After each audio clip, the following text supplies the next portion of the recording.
Let's talk Tanya for the 4th of Cheshvan of a leap year. Today we begin a new chapter in Etz Hachayim, chapter 26, a rather long chapter. And the goal of this chapter is to give us some clarity regarding the place of Kabbalah within the larger body of the Torah.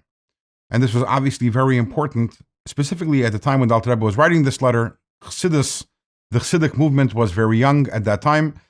And with the emergence of the Chassidic movement, there became a renewed emphasis on the study of Kabbalah, especially as it is elaborated and explained in the teachings of Chassidus, which therefore required a deeper understanding of what is the role of Kabbalah and how does that compare to the role of what we call Nigla, which is the other part of Torah, the revealed part of Torah. The revealed part of Torah, we're talking about the Talmud, we're talking about the Mishnah, the code of Jewish law, that part of Torah which mostly is there to tell us how to behave in that which is permitted and not permitted, that which is pure and impure, that which is okay and that which is not okay, as opposed to the Kabbalah, the esoteric secrets of the Torah.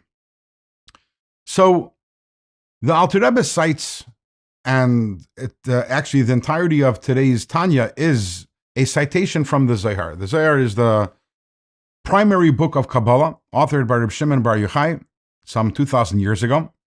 And in the Zohar, there's a section over there that talks about the study of Kabbalah, the importance of the study of Kabbalah. And there the Zohar tells us that today we live in a world which is dominated by the Etz Hadaas Tov Vara, the tree of knowledge of good and evil, which means everything is a mixture of good and evil.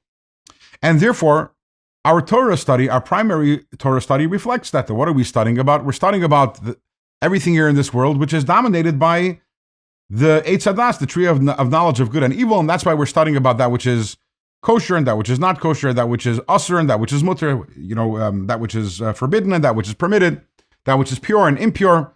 But that's because we live in a world which is subject to all this good and evil, so therefore we're studying the corresponding part of the Torah.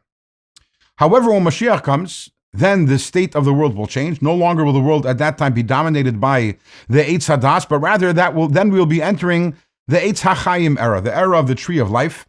And what is the tree of life of the Torah? That is Kabbalah. And therefore, when Mashiach comes, no longer will we be studying the revealed part of Torah. No longer will we be studying the Talmud, the Mishnah, etc. Instead, we are going to be studying exclusively Kabbalah. Again, that's what the Zohar seems to be telling us. The Alter Rebbe is going to have numerous issues and problems with the simple understanding of the Zohar, and some of those questions the Alter Rebbe will articulate in tomorrow's Tanya.